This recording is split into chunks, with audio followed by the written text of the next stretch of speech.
Assalamualaikum warahmatullahi wabarakatuh.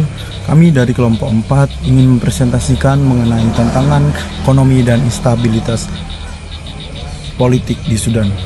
Perkenalkan, nama saya Brian Marda Surya Baskara dengan akhiran NIM 055 dan juga dua rekan saya, yang pertama Nailah Konita Timofia dengan akhiran NIM 222 dan juga Nur Aisyah Putri Setiawan dengan akhiran NIM 381.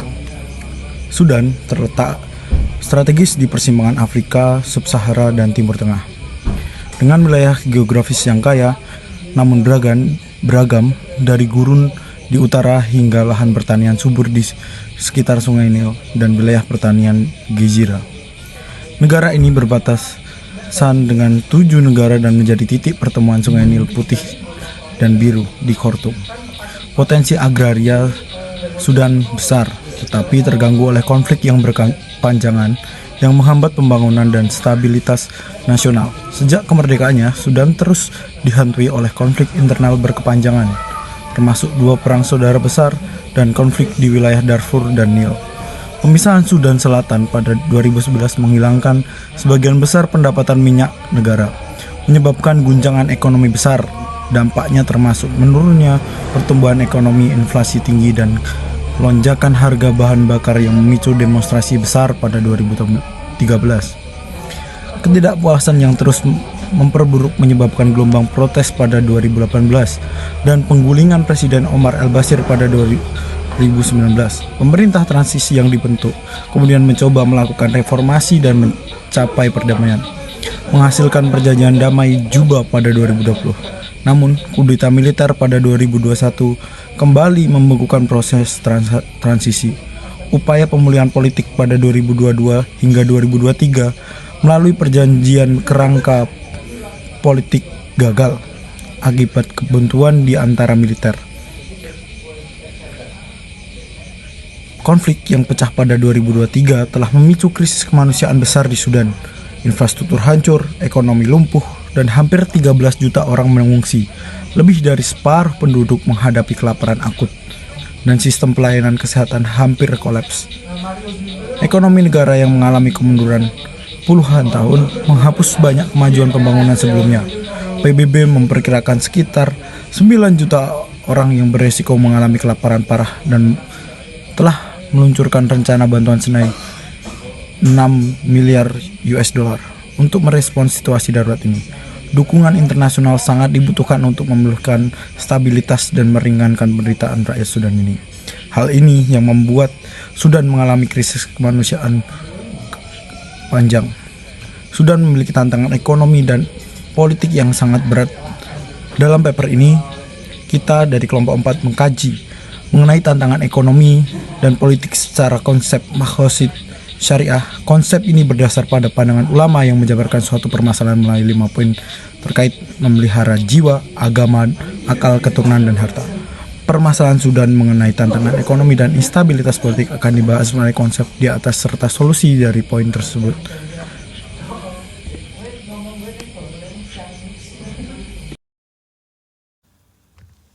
Berlangsungnya konflik bersenjata yang berkepanjangan di Sudan telah menyebabkan keruntuhan ekonomi yang meluas, mengakibatkan hancurnya sektor pertanian dan perdagangan. Konflik tersebut mengubah lahan pertanian menjadi medan perang yang berdampak pada bagaimana lahan digunakan dan dikelola, yang dimana mengakibatkan pendudukan paksa, perampasan ilegal, hingga penghancuran fasilitas pertanian oleh berbagai pihak yang bertikai.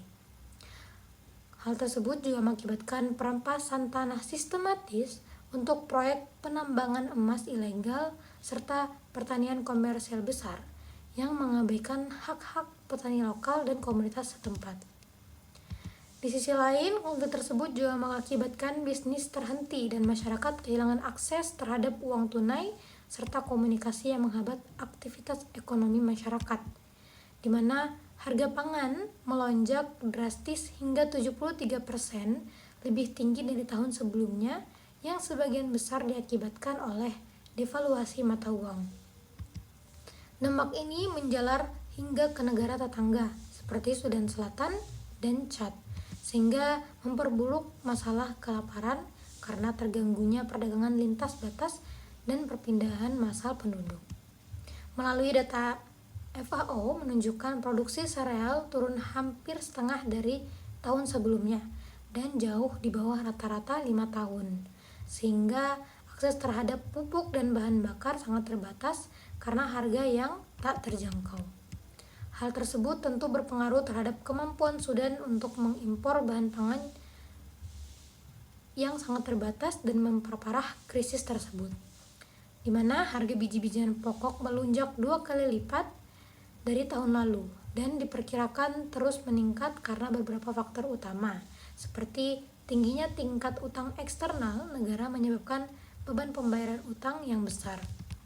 Adanya fluktuasi nilai tukar uang Sudan, terutama depresiasi pound Sudan, juga membuat biaya impor bahan pangan menjadi lebih mahal, terutama pada kebijakan ekonomi yang sedang berlangsung memperburuk situasi. Perubahan kebijakan ekonomi dapat menghambat jalur distribusi barang, mengurangi kepercayaan investor, serta memperburuk kondisi ekonomi secara umum, sehingga mengakibatkan adanya krisis pangan di Sudan. Dampak yang dirasakan oleh Sudan Selatan yakni menghadapi hiperinflasi dan depresiasi mata uang setelah jaringan pipa minyak terputus yang disebabkan rusaknya infrastruktur minyak yang disebabkan oleh perang Khartoum, menghentikan beberapa blok pemproduksian, mengakibatkan kerugian sekitar 35.000 barel per hari, yang berarti sekitar 2,5 juta USD dalam pendapatan harian. Kejadian tersebut tentu memperburuk kondisi hidup masyarakat dan menghambat proses pemulihan negara, sebab ketidakstabilan ekonomi, terutama minyak yang merupakan salah satu sumber pendapatan yang membangun perekonomian di Sudan. Begitupun dengan Chad mengalami dampak yang serupa, terutama di wilayah timur yang bergantung pada perdagangan dengan Sudan, di mana penutupan perbatasan menyebabkan harga pangan hampir 2 kali lipat, memicu kelangkaan pasokan dan kelaparan akut, terutama bagi para pengungsi dan warga yang kembali. Kawasan ini beresiko mengalami darurat kelaparan terbesar di dunia dengan 28 juta orang. Hal tersebut telah terdata bahwa di Sudan Selatan dan Chad yang mengalami kerawanan pangan.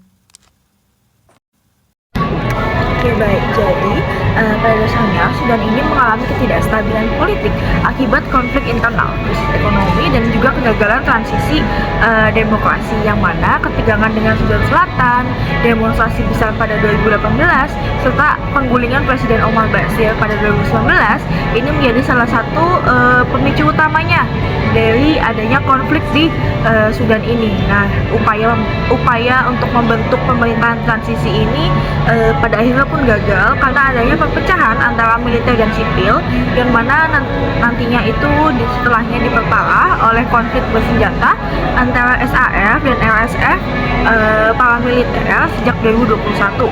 Nah, perang saudara ini pecah kembali pada akhir April 2023, menyebabkan lebih dari 11 juta warga mengungsi. Hingga pada akhir 2025, konflik ini pun masih berlangsung karena adanya perebutan kekuasaan antar pihak yang belum terselesaikan. Nah, jadi sehingga dapat dikatakan pihak-pihak yang berbeda kepentingan serta berebut kekuasaan itu menjadi faktor yang mendorong lambatnya penyelesaian konflik ini, termasuk gagalnya transisi politik dengan tujuan demokratis, sehingga nantinya ketidakstabilan politik yang terjadi di Sudan ini pun pada akhirnya dipicu oleh selang waktu perpindahan antara suatu konflik dengan konflik lainnya dengan yang terlalu cepat, dengan waktu yang cenderung cukup panjang gitu. Nah, mana hal ini juga menjadikan struktur politik Sudan menjadi tidak stabil dan juga akhirnya menjadikan masyarakat sipil pun menjadi korbannya gitu.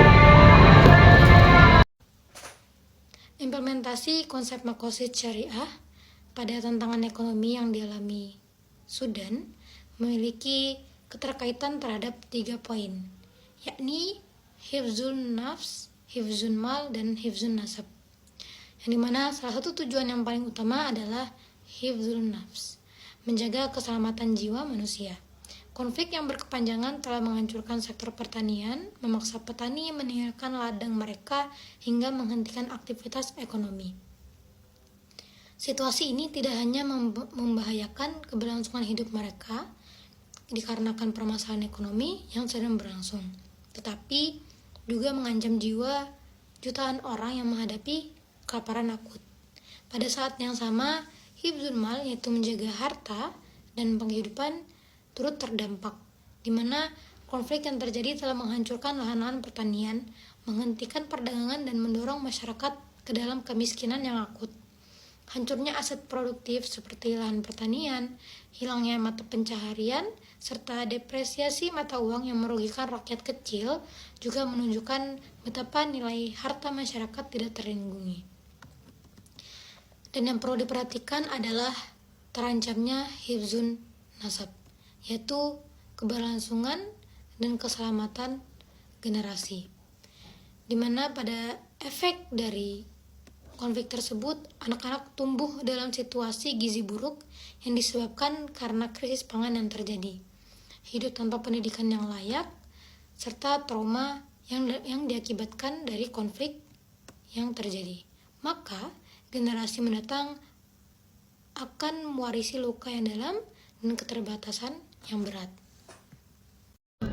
Oke, jadi untuk instabilitas politik sendiri, untuk mengikuti konsep maqasid al-syariah, itu bentuk pengimplementasiannya itu pada hifz al-din, yang mana disebut juga menjaga agama, yang mana tentunya ini tidak terlaksana dengan baik, mengingat konflik-konflik di Sudan ini pada akhirnya pun menggunakan agama sebagai alat politik begitu.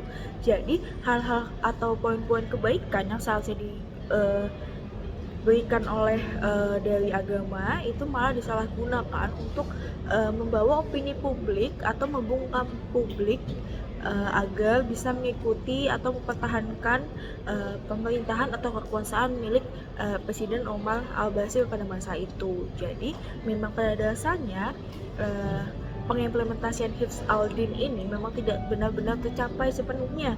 Memang sebagian dari masyarakat Sudan itu juga memang beragama Muslim atau keturunan dari etnis Arab juga, tapi sayangnya penggunaan agama sebagai alat politik di dalamnya pada salah satu momen konflik tersebut menjadikannya hifz al-din ini menjadi tidak terlaksana dengan baik. Akar masalah politik di Sudan bermula dari pemerintahan otoriter Omar al-Bashir yang berlangsung selama 3 dekade. Dalam upaya mempertahankan kekuasaannya, Bashir membangun rezim yang personalistik dengan cara melemahkan kekuatan politik lain dan memecah belah aparat, serta menggantungkan stabilitas negara pada sistem patronase yang bergantung pada pendapatan minyak. Ketika Sudan Selatan memisahkan diri dan sebagian sumber daya minyak ikut hilang, krisis ekonomi pun melanda. Ketidakmampuan rezim untuk mempertahankan subsidi dan membeli loyalitas elit membuat jaringan kekuasaan yang tadinya solid mulai rapuh. Protes rakyat yang meletus pada akhir 2018 menjadi puncak tekanan dari bawah hingga akhirnya aparat keamanan yang dulu pro bersama kekuatan Bashir justru menggulingkannya pada April 2019. Namun jatuhnya Bashir bukan berarti berakhirnya krisis. Warisan dari strategi kekuasaan seperti kooptasi elit, dominasi militer, dan penindasan masyarakat sipil masih sangat membekas dalam struktur politik Sudan.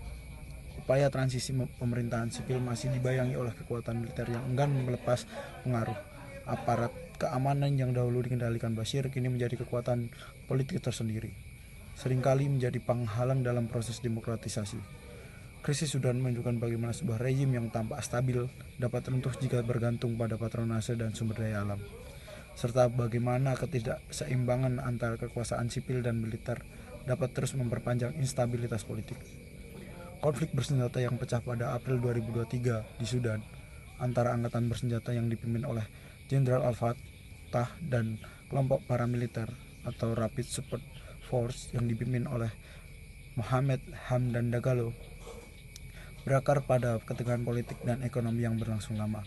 Keduanya berasal dari struktur kekuasaan yang terbentuk di era diktator Omar al-Bashir yang mengendalikan milisi seperti RSF untuk melawan pemberontakan. Konflik ini merefleksikan perebutan dominasi antara elit militer yang sebelumnya bersekutu dan menggulingkan Bashir namun kemudian bersaing dalam memperebutkan kendali atas negara. RSF yang berakar dari milisi Janjaweed awalnya dibentuk untuk menumpas pemberontak etnis non-Arab di Darfur. Pemberontakan ini berakar dari ketimpangan distribusi kekuasaan dan sumber daya alam dan ekonomi, di mana kelompok Arab yang mendominasi hanya memperhatikan kepentingan mereka sendiri. Ekonomi Sudan yang timpang memperdalam polarisasi sosial dengan sebagian besar kekayaan dan pengaruh politik terkonsentrasi di wilayah utara dan tengah yang dihuni mayoritas Arab. Ketimpangan ini menjadi sumber utama konflik horizontal antara etnis dan wilayah.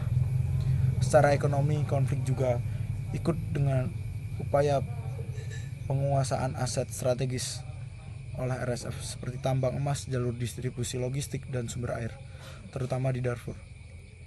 Investasi RSF dalam infrastruktur ekonomi lokal menunjukkan motivasi yang kuat di balik gerakan bersenjata mereka. Dengan menguasai aset-aset ini, RSF membangun kekuatan finansial yang menyaingi kekuatan militer nasional, yang kemudian memperkuat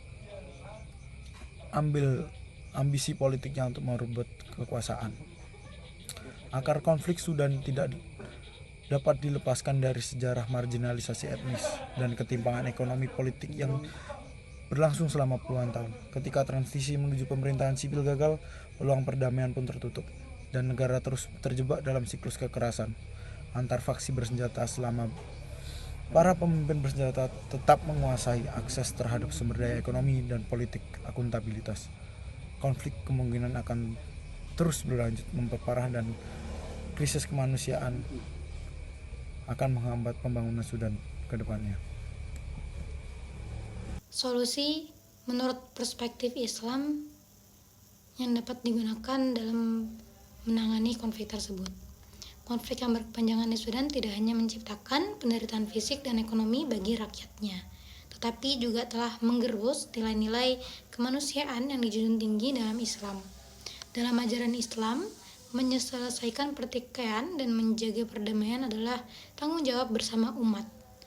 Hal tersebut terdapat pada prinsip islah, yakni rekonsiliasi, menjadi jalan utama yang dapat ditempuh dalam menghadapi konflik bersenjata seperti yang terjadi di Sudan.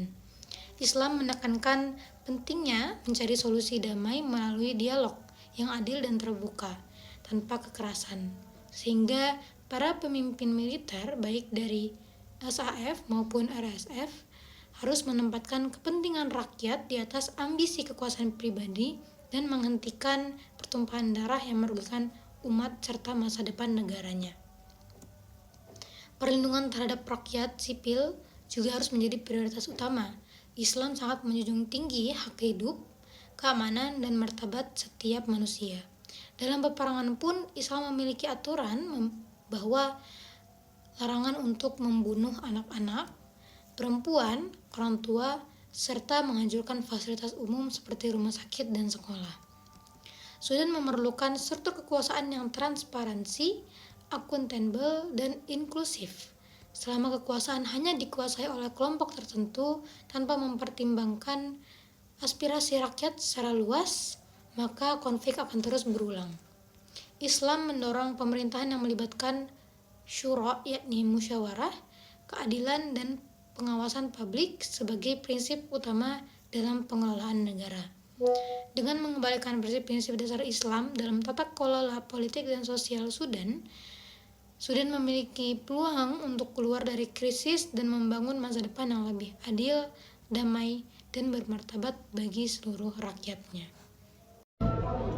Sehingga dapat disimpulkan bahwasanya Sudan ini menghadapi krisis ekonomi dan ketidakstabilan politik yang parah sebagai akibat dari konflik internal yang berkepanjangan, hilangnya pendapatan minyak pasca pemisahan Sudan Selatan, serta perebutan kekuasaan antara militer dan kelompok paramiliter, juga penggulingan Presiden Bashir pada 2019 yang tidak membawa stabilitas, karena pada akhirnya transisi demokrasi yang juga terhambat pada kudeta militer 2021 dan juga konflik bersenjata antara SAF dan RSF sejak April 2023. Konflik ini memicu krisis kemanusiaan besar, menghancurkan infrastruktur, dan juga melumpuhkan ekonomi, menyebabkan hampir dari 13 juta masyarakat ini mengungsi dan juga mengancam keselamatan jiwa serta masa depan generasi menurut perspektif Makosyid Syariah ini. Nah, solusi jangka panjang ini nantinya tentunya membutuhkan bentuk pemerintahan yang lebih adil, yang lebih stabil, transparan, dan juga inklusif, serta nantinya membutuhkan peran aktif dari ulama-ulama agama, pemuka-pemuka agama dalam mendorong adanya perdamaian di wilayah Sudan ini.